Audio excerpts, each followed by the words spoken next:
Les gars, je vais de ce pas vous présenter le discours du président de la FECAFOOT lors de l'Assemblée générale du comité exécutif aujourd'hui du côté de Bankomo. Dans ce discours, il a essayé de balayer, n'est-ce pas, tout ce qui a été fait, les difficultés qu'ils ont eues. Il a dressé en tout cas un bilan de ces quelques années, des actions que la FECAFOOT a eu à mener, quelques difficultés liées aux différents procès, and so on. Bref, il a dressé un tableau des points positifs et des points négatifs durant tout le parcours. Je vais vous laisser donc écouter cela. On va se retrouver sans doute dans la prochaine publication. Prenez du temps pour écouter son discours. D'ici à là, portez-vous bien les gars, on est ensemble. Madame la première vice-présidente, Monsieur le vice-président, chers collègues, je vous souhaite la bienvenue au centre d'excellence de la CAF en Bankomo, qui va servir de cadre pour nos travaux ce matin.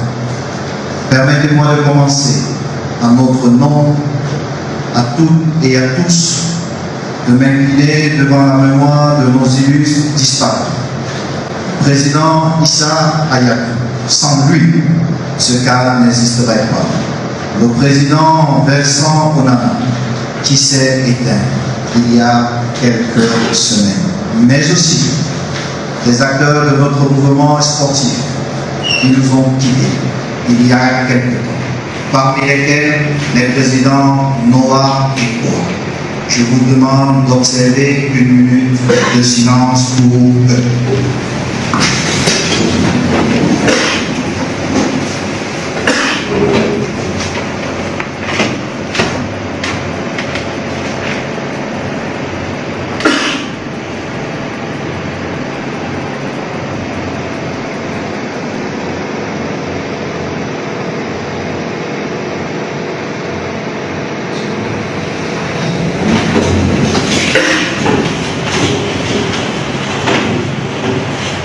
Chers collègues, nous avons vécu une année 2024 difficile, principalement dans le cadre de ce que les commentateurs ont qualifié de crise FECAFOOT.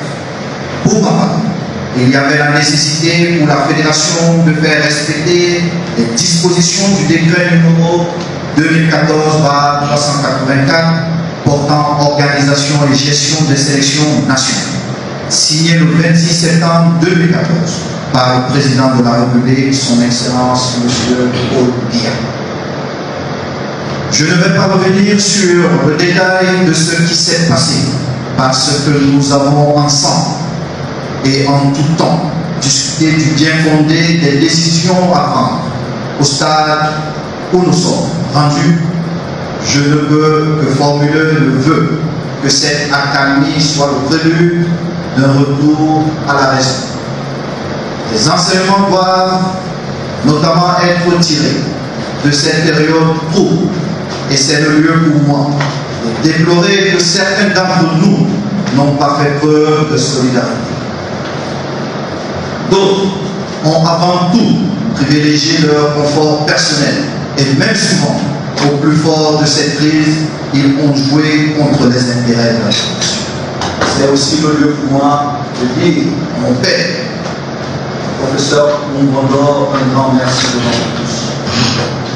Cher père, tu as tenu pour faire respecter le monde. Merci pour tous les coups que tu as pris pour nous tous. Qu'on se le dise clairement. Merci.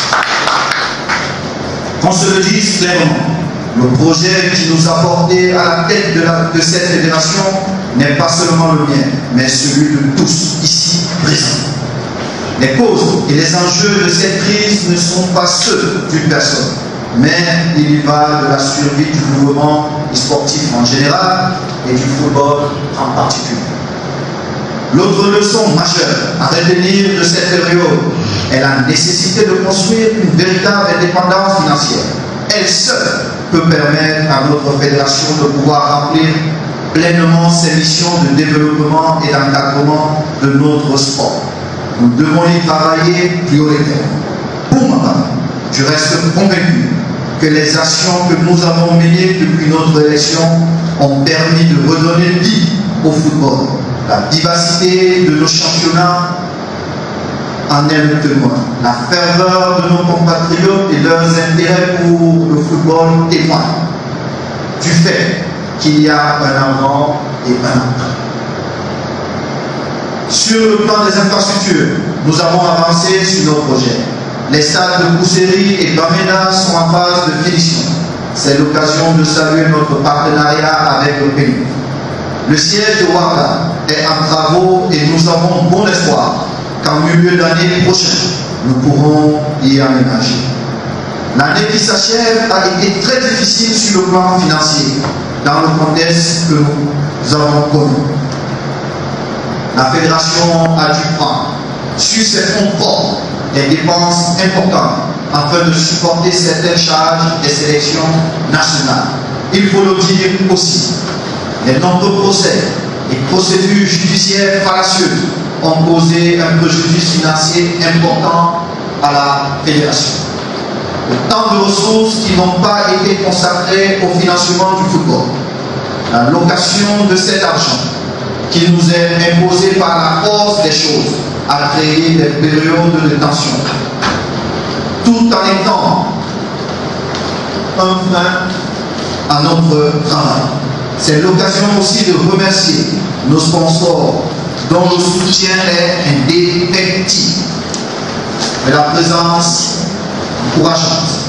Eux qui, dans leur ensemble, nous ont renouvelé leur confiance en reconduisant leur contrat malgré d'incessantes pressions malveillantes.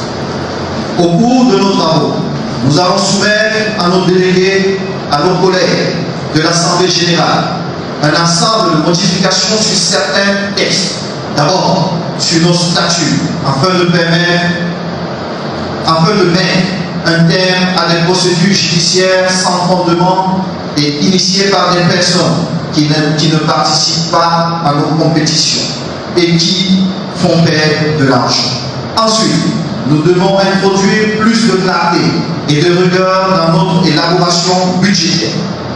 Il est important de rendre plus crédibles les parrainages lors de nos prochaines élections afin qu'elles reflètent la volonté des vrais acteurs du football. Il est important de s'adhérer aux exigences des statuts de la FIFA et de la CAF afin d'avoir plus de flexibilité dans la prise de décision. Il est nécessaire de garantir une meilleure indépendance de la FECAF.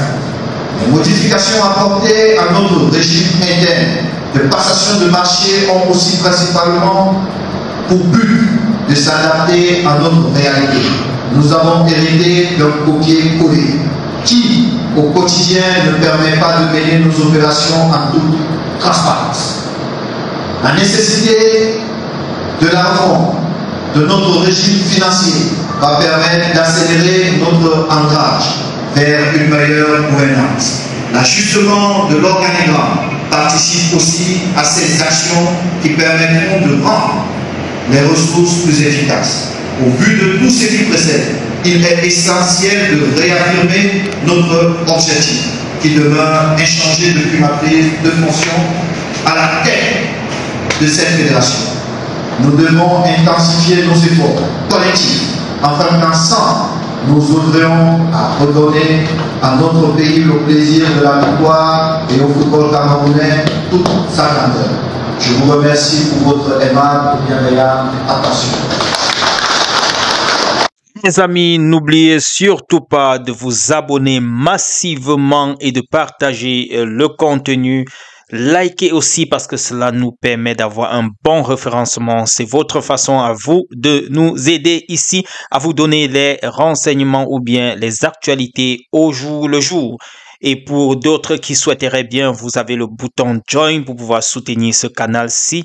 Vous appuyez là-dessus et puis that's it. Merci beaucoup et retrouvons-nous dans la prochaine publication les amis. On est ensemble. Ciao.